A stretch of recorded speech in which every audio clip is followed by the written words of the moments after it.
action. Early spring is a great example here in the UK where we have a little bit of winter crop and not a lot going on. So we can look to see what we can put in that is ornamental, that will flower. And an obvious choice is crocus. So these little bulbs here, get one there as well, you can see there. So it's a crocus bulb, and that's what saffron actually comes from as well. So you could argue that it's also a crop as well, but you'll need about say 200,000 flowers, I think it is, to make a kilo of saffron. So you might have to expand your garden if you want to commercially grow saffron, but they're great flowers and easy to grow. The only problem is that they'll obviously have their short spring flowering period, and then there'll be just green growth, and then there'll be nothing in that square foot that you're occupying. So your 1 foot by 1 foot is sort of just barren and not really doing anything. So a good way to get around that is to plant them in something that you can sink into your square foot. So I've got here just 2 plant containers. These some bedding plants came in these. I can't remember what it was, maybe some pansies or something like that. And as luck would have it, with these 2 containers, they measure just under 1 foot by just under 1 foot, and I've just checked and they fit in the squares of my square foot garden perfectly. So there are some unoccupied squares in this time of year through to the end of spring, before our frost finish here. So I can sink these in there. Then once I'm done with them, I can, once they finish flowering, I can pull them out of the square foot bed, and I can leave them in a corner somewhere just to finish off their 6 weeks growth after I've picked off the dead flowers. Let them store up that energy back into the bulbs, rather than them having to do that in the bed and using up valuable space. So I'm going to use my square foot gardening mix, my planting mix, which is a third coir, a third coarse grade vermiculite, and a third different mixes of potting compost. Okay. So I'm going to fill up these containers, and I've already wet this compost, so it's damp all the way through. I'll just give them a little tap like that. If I want to, I can use my bit of wood to scrape off the top if I'm worried at all. Now what I do is I just plant my crocus bulbs in here. Just plant them pointed end up. I will probably, now what I do is ignore the normal planting rules for crocus, because the normal rule would be to plant them 3 times the depth of the bulb. However, I'm not planting them directly outside, so I don't have to worry about squirrels and rodents. I don't have to worry about them anchoring themselves as such. And I don't have to worry about the spacing between them as much. What I'm doing is trying to essentially squeeze as many in these little modules as I can without them touching.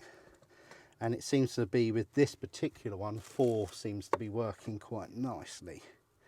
So that's what I'm doing.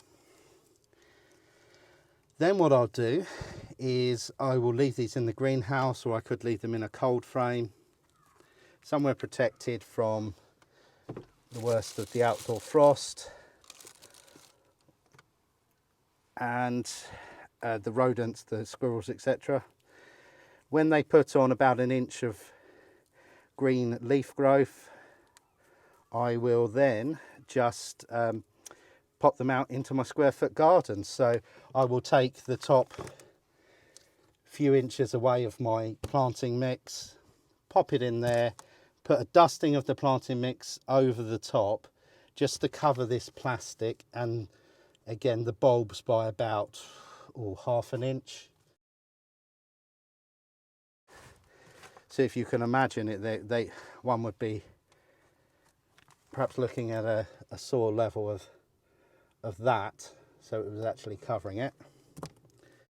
If I was planting these in the beginning of autumn or fall in the States, I would be tempted to plant them twice their depth. Remember that the normal height is 3 times the depth you would plant it of the bulb, but twice the depth I would tend to plant it, so it would be more like the bottom of these. But as it's very late that I'm planting these, I'm just having them on the surface. So all I'm going to do is plant up my other one, and they will create a square foot of crocus bulbs, and if there's 4 there, 48 bulbs in a square foot there, which would look amazing. So, well, let's hope, we will see. So, and this can go for any bulb, of course, so you can do the similar thing with any bulb. Just bear in mind, the taller the bulb, the more you have to think about how deep it is. So things like tulip bulbs are going to be a bit trickier to grow in a square foot garden, although it could easily be done, but you're just going to be digging down further. And so for instance, a tulip bulb is going to be about, I think, about 6 inches deep, isn't it? So yeah, so you can imagine it's going to be from there to there deep at least. You're going to want your tulip bulb, because that's going to be about the size of a tulip bulb, so about three times the depth. So that's quite deep. You can imagine that's probably where the weed suppressing membrane might be for those that have a 5 to 6 inch deep bed, so it's not really going to work too well.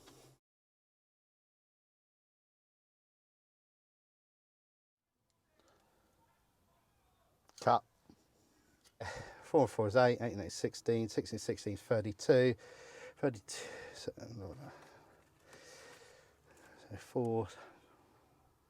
4 times 4, 8 and 8 is 16, 16, 16 is 32, 32 plus 16, my brain's gone dead. Can't Dad, it's only, how many is it? 1, 2, 3, 4 by... I've totally lost it. My brain's too late. Oh, my brain's gone dead. 4, 8, 8 and 8, 16. Then that's 8 and that's 8. That's 32. 32 plus 36. 40, 48. Oh my God, that was hard work. So what you would have